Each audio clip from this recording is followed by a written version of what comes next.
వానపల్లి అందరికీ కూడా నమస్కారం అండి. అలాగే గవర్నర్ ముఖ్యమంత్రి గారు, అలాగే మన ప్రెసిడెంట్ అయిన పల్లి భీమారావు గారు, ఎమ్మెల్యే అయిన సత్యానందరావు గారు, వైస్ ప్రెసిడెంట్ అయిన మన వీరేష్ గారు, అందరికీ కూడా నమస్కారం అండి. మన ఊరికి ముఖ్యంగా కావాల్సింది ఆడబిడ్డలందరికీ కూడా ఒక పని చేయడానికి ఒక ఫ్యాక్టరీ కావాలి సార్. ఎందుకంటే ఇక్కడి నుంచి కండవిల్లి వెళ్తున్నారు సార్. ఒక 4-5 గంటల జర్నీ చేయాలి సార్. 8 గంటల నుంచునే పని చేస్తారండి కండవిల్లి ఫ్యాక్టరీలో సార్, దూది ఫ్యాక్టరీ సార్. దాని వల్ల ఇక్కడ ఆడవాళ్ళందరికీ కూడా వద్దు ఆ పని చేయొద్దు, ఆ పని చేయొద్దు. ఈ పక్క వచ్చాను, ఈ పక్కన ఉండే చెప్పని ఆయన చెప్పని సార్. చెప్తాం. ఆడవాళ్ళందరికీ కూడా సార్ ఊపిరితిత్తులో చాలా కంప్లైంట్ సార్. వీళ్ళ చెప్పడం లేదు కానీ ముసలి వాళ్ళ దగ్గర నుంచి ఇక్కడ ఉన్న అమ్మాయిలు 10th క్లాస్ చదివిన సరైన ఉద్యోగాలు లేవు సార్.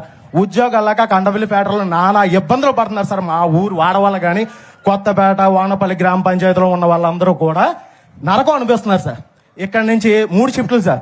ఎలా అంటే పొద్దున్నే 4 గంటలకు లేచి 6 గంటలకు బస్సు ఎక్కాలి సార్. 6 గంటలకు వెళ్తే అక్కడికి వెళ్ళేటప్పటికి 7-8 అవుతుంది సార్. 8 గంటల నుంచి మళ్ళీ తిరిగి వచ్చేవారు కూడా నుంచునే పని చేయాలి. ఇక్కడ ఉన్న ఆడవాళ్ళందరూ కూడా అదే పరిస్థితి. అలాగే మా రైతన్నలు సార్, ముఖ్యంగా మా గోదావరి నియోజకవర్గానికి వెన్నుముక్క అయినటువంటి రైతన్నలందరూ కూడా గోదావరి వస్తే నిజంగా ఎంత నాశనం అవుతున్నారంటే ఏ ప్రభుత్వం ఈ 5 సంవత్సరాలు కూడా ఏ ప్రభుత్వం పట్టించుకోలేదు. వైఎస్ఆర్సీపీ ప్రభుత్వం మా గోదావరి దగ్గర నుంచి వీడియోలు మీరు చూసారో లేదో తెలియదు సార్. ఎక్కడ వరకు కూడా మునిగిపోయి నరకం అనిపించారు సార్. ఎందుకంటే మాది కిల్లికొట్ట అక్కడే సార్, ఏడుకొట్ట మీద. మా గోదావరి రైతులందరూ కూడా మా దగ్గరకు వస్తారు కాబట్టి చెప్తున్నాను. అలాగే ఇంకో విషయం, ఇక్కడ ఉన్న ఆటో యూనియన్ సార్, నా ఆటో యూనియన్ ప్రెసిడెంట్ సార్, నా పేరు రేజనాయుడు. అలాగే మీరు ముఖ్యంగా ఆడవాళ్ళందరికీ కూడా ఫ్రీ బస్సు పెట్టారు సార్. దానికి అభినందించాలి సార్ నిజంగా. ఎందుకంటే మామూలు విషయం కాదు సార్, అది చాలా కోట్లతో కూడుకున్న విషయం. మా ఆడవాళ్ళ అక్క చెల్లెములు అందరూ కూడా చాలా బాగుండాలని మీరు ఈ పథకం పెట్టారు సార్. అలాగే మా ఆటో యూనియన్ దగ్గర ఒక 5 లక్షల మంది సార్ తూర్పుగోదావరి జిల్లాలో.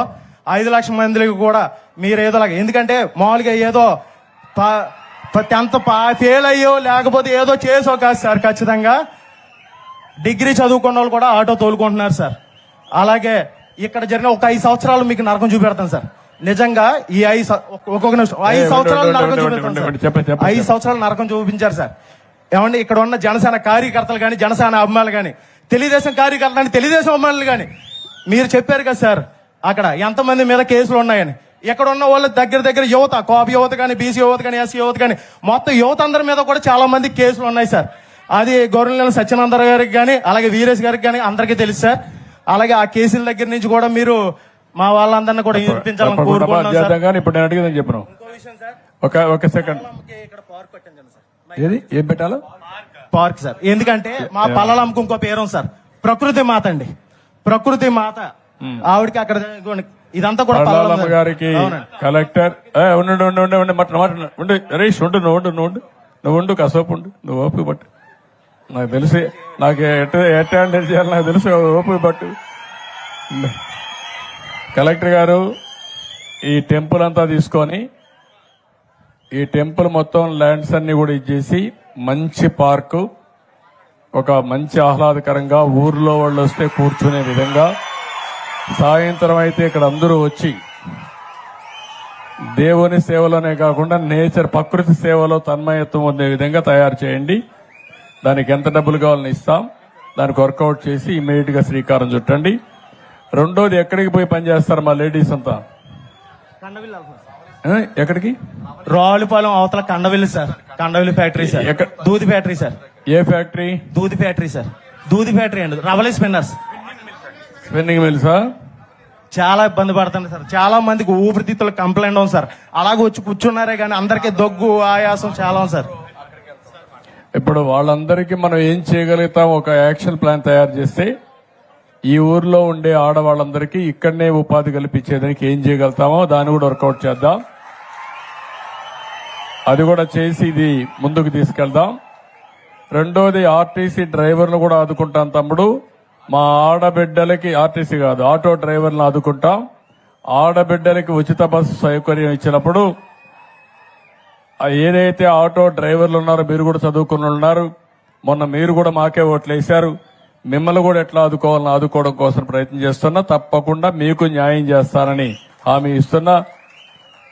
ఒక ఆటో ఏం చదువుకున్నానమ్మా? ఏం చదువుకున్నావు? నాది ఇంటర్ అయింది సార్, ఆటో సార్, నాది auto union leader sir. Auto union leader.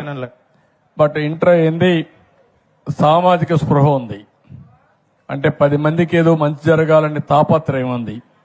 3 సూచనలు ఇచ్చాడు, 3 కూడా అందరూ వద్దు వద్దు అంటున్నారు. మా హరీష్ అయితే చాలు చాలు అంటున్నాడు. చాలు చాలు కాదయా, నీకు ఓపిక ఉండాలా, హ్యూమన్ యాంగిల్ ఉండాలా, మీరందరూ లీడర్లు మారాలా, మారి ప్రజలతో మమేకం కావాలి.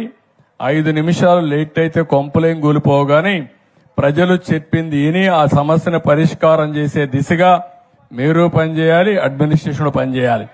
మీరే కాకుండా నీ ఆటో ఏంటి తమ్ముడు, ఇప్పుడు నీ ఆటో డీజిల్ ఆటోనా లేదా పెట్రోలా? Diesel auto sir.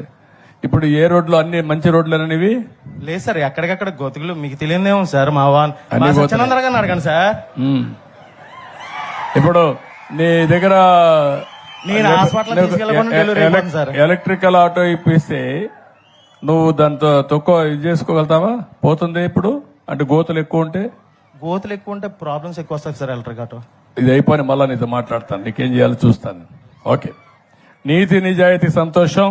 నేను ఆటో ఇస్తానంటే ఆటోమేటిక్ యాక్సెప్ట్ చేసేవాడు, కానీ లేదు సార్ గోతులు ఎక్కువ ఉంటాయి, ఆటో ఎలక్ట్రికల్ ఆటోకి సమస్యలు వస్తాయి, వద్దులేసారని చెప్పే పరిస్థితి వచ్చాడంటే శబాష్, ఐ రియలీ అప్రిషియేట్ హిమ్. గట్టిగా చప్పట్లు కొట్టావని నిందించండి.